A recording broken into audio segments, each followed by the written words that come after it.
Hi everyone, welcome back to my channel. If you're new here, this is Rachel. So today we're going to be tackling a major job hunting hurdle, which is the Applicant Tracking System, popularly known as the ATS. So if you've been applying for jobs but never hear back, or you get rejection emails almost immediately, chances are that your CV isn't making it past the 8 years. But don't worry, okay? At the end of this video, you'll know exactly how to beat the 8 years and get your CV in front of your recruiter. So let us jump right into the video.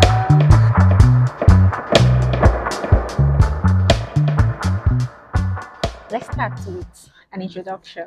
So ATS, or the Applicant Tracking System, they are software programs that company uses to screen job applications. So when you apply for a job, your CV is scanned by the ATS, and it is basically checking for keywords, formatting, and whatever is relevant to the job description. So only the most relevant applications are passed on to the recruiter. The recruiter doesn't have the time to go through thousands of applications that they get. So they use the ATS to scan through all of the CVs, and then whichever one is most relevant to the application will be passed on to the recruiter or shortlisted for an interview. Okay. So it sounds simple, right? But this is the part where a lot of people get it twisted, right? If the CV if your CV is not optimized by the ATS, it might get rejected even if you're the best candidate for the job. Let us talk about the common mistake that gets people's CV rejected. I'm going to focus on three. So many people don't realize that some minor mistakes that they do in their CV can just automatically lead to rejection. So let's go to the first one, and it is fancy font or graphics. When you use fancy font or graphics in your CV, the ATS cannot read it. The ATS cannot read overly designed CVs when you use so many colors, so many graphics. It's going to be creative, right? But you need to keep it very professional and simple, okay? So fonts like Arial and Times New Roman are my go-to. I use either of the two. I don't use any other one. So those are the tools that I use, and I believe they're professional. So you can stick to those tools too. Just make it simple. Don't do all those fancy things. It's not going to help you. The second mistake a lot of people make is missing keywords. So if your CV doesn't include the keyword or the right terms that's been used in a job description, then the ATS would think that you're not qualified. Like, I don't see the keyword in this person's CV, then automatically lead to a rejection. Okay, but if the ATS can see the keyword in your job description, now we're not talking about just one, we're talking about a larger percentage of the keyword. So the recruiter might give the ATS a benchmark. Say if you see 90% of the keyword from the job description in this person's CV, then pass it on to me. If it's less than 90%, send a rejection email. That's how it works. So you want to ensure that you have as much as keywords from the job description in your CV. Now, the third mistake or error a lot of people make is improper file format. So it is important for you to always submit your CV as a PDF. Submit it as a PDF all of the time. I submit my CV as a PDF, and then I use my name and the job title to save the file. So, well, I think in some cases the recruiter might ask that you submit it as a document like DOC, but whatever the recruiter is asking basically. But for me, I'll ensure that most of the time I submit it as a PDF file. So the next question will be, how do I then optimize my CV for ATS? Okay, we're going to talk about this. So to bypass the ATS, you need to align your CV with the job description. And I'm going to be using this job application as a case study. So I want to apply for the role of a logistic analyst. Okay, so the step one, I hope you're with your pen and your notepad. Step one is to analyze the job description. You want to go through the job description, okay, and see what the requirements are. So the key responsibility include tracking supply chain performance, creating freight plans, analyzing transportation solutions, managing custom brokers, and optimizing import or export processes. Key skills in this job description include inventory, forecasting, Power BI, OTM, freight planning tools, and advanced Excel skills. While the qualification include a bachelor's degree, over 10 years of experience and proficiency in ERP system like JDE. So highlighting these key areas would help you align the CV to what the ATS and the recruiter are looking for.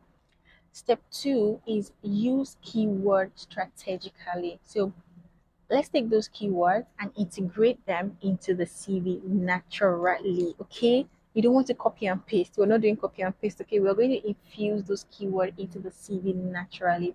For instance, an ordinary experience session that is not optimized for ATS would be manage logistics and supply chain operation, while an optimized experience section for an ATS would be manage end-to-end supply operations, including freight, planning, inventory forecasting, and collaborating with cross-functional teams to align logistics with business objectives. By incorporating terms like freight planning, inventory, forecasting, we are speaking the ATS language. Let's get right into step three, and it is that you need to tailor your skills section. So let us customize the skills sections to reflect the job requirement. An ordinary CV would say, I have strong communication skills, team player, attention to details, but an optimized skills section for ATS would be proficient in Power BI, JDF, ERP system, and OTM, skilled in process improvement tools, big data analysis, and managing freight forwarding operations. You notice how the new version aligns directly with the skills outlined in the job description. So this is what we need to do, optimize the CV so that the ATS can understand that you are qualified for the job. The next step, which is step four, and it's very important, is for you to quantify your achievements. Okay, so don't just describe what you did, don't just describe your achievements. You need to show your impact, right? It is important to use numbers to make your achievements stand out. So, an ordinary achievement section in the CV would say improve supply chain efficiency, while an optimized CV would say enhance supply chain efficiency by 15% through process improvement initiatives and implementation of cost-saving freight solutions. So this is very important for you to speak in numbers. The ATS will understand numbers, and even the recruiters will want you to quantify what your impact has been so far. But please, I'm saying it again, don't copy and paste, okay? Ensure that you infuse in the keywords naturally and they fit into your actual experiences. We're not liars, we're not trying to lie. Don't put things even if it's in the job requirement, don't put lies. If you can't do the job, if you don't have the experience, simply pass or go get the experience, go get the skills that is needed for the job. Don't lie in your CV, because if you lie in your CV because you just want to get past the ATS, what about when you get to the stage of interviewing with the recruiter? How are you going to defend? Even if you're able to defend, how are you going to actually do the job when you know that you have a lot of lies in your CV? So we're not lying. We're just trying to optimize the CV based on what your qualifications are and because you know you can do the job. Okay. Still on the same point, it is important to use standard headings. Okay, the ATS is programmed to recognize headings like work experience, education, skills. So you want to avoid creative alternatives like my journey so far, about me, Rachel in a nutshell, or my academic path. Stick to the professional or the standard headings that everybody knows. Professional summary, work experience, education, skills. Those are the common or the standard headings. So don't be overly creative when you're doing your CV. So keep the formatting very simple. Avoid using tables or columns or excessive graphics. Okay, just stick to a clean and linear format, straight formatting. Okay, and let me mention here that you can, I have mentioned in my previous video, but let me say it again. You can use tools like Canvas. Like most of the time, I'm on Canvas designing my CV, and Canvas has great templates. You can't even exhaust it. They have a lot of templates you can leverage on, so you don't have to start building yours from the scratch. You can just tweak a little things here and there and infuse your own skills and everything you need to put on your CV. So Canva is very nice, and then it's even free. So if you think you need more features, then you can pay for it. It's very important to mention at this point that you need to create multiple CVs for different applications. Okay, so one mistake I used to make while I was applying is using the same CV for every job application. Like, how would you use the same CV for all of your job applications? That is a big mistake. For example, if you're applying for a supply chain analyst role and you also have another application which is for a data analyst role, you need a separate CV. Supply chain analyst role is different from a data analyst role. They look similar, right? But you need to use a separate CV for each of the applications, highlighting the relevant skills for each of them. Recruiter A is different from recruiter B. Same thing for their requirement. They are different. So you cannot use the same CV for all of your applications. So remember, the ATS is looking for relevance. The ATS is looking for keywords. So whatever keyword you say in job description A would be different from what you say in job description B. So do not use the same CV. So there are tools out there that you can leverage on. My top recommendation would be ChatGPT. I use this a lot. I mean, like all the time, actually. So how I do it just to copy the job description, copy the skills, the requirement, and put it on ChatGPT and give the AI your skills, your experience, and everything it needs to know about you, and say, can you tailor a CV to pass an ATS? Da, da, da, da. So it is really that simple. And then you can also leverage on JobScan.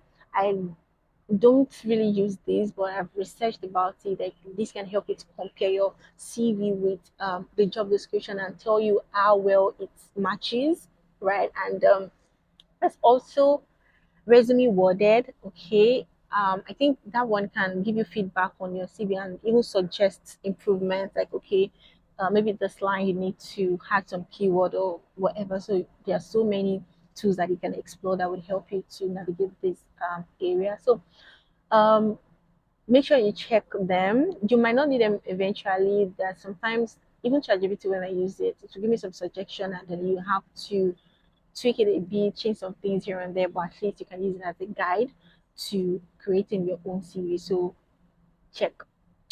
It will be a game changer for anyone struggling to get past 8 years. So that is all I have to share with you in today's video. Thank you so much for watching. If you found these tips helpful, please give it a thumbs up and don't forget to share to someone who might need it. Don't forget to subscribe, like, comment. It goes a long way. And if you have any questions or you struggle with ATS, anything that I didn't touch at all, drop it in the comment section. I'm going to do my best to answer them. And if you'd like me to review your CV with you, you can drop me an email at rachellawale@gmail.com, RACHELLAWALE, and I will be more than happy to support you on this journey. So I'm going to see you in my next video.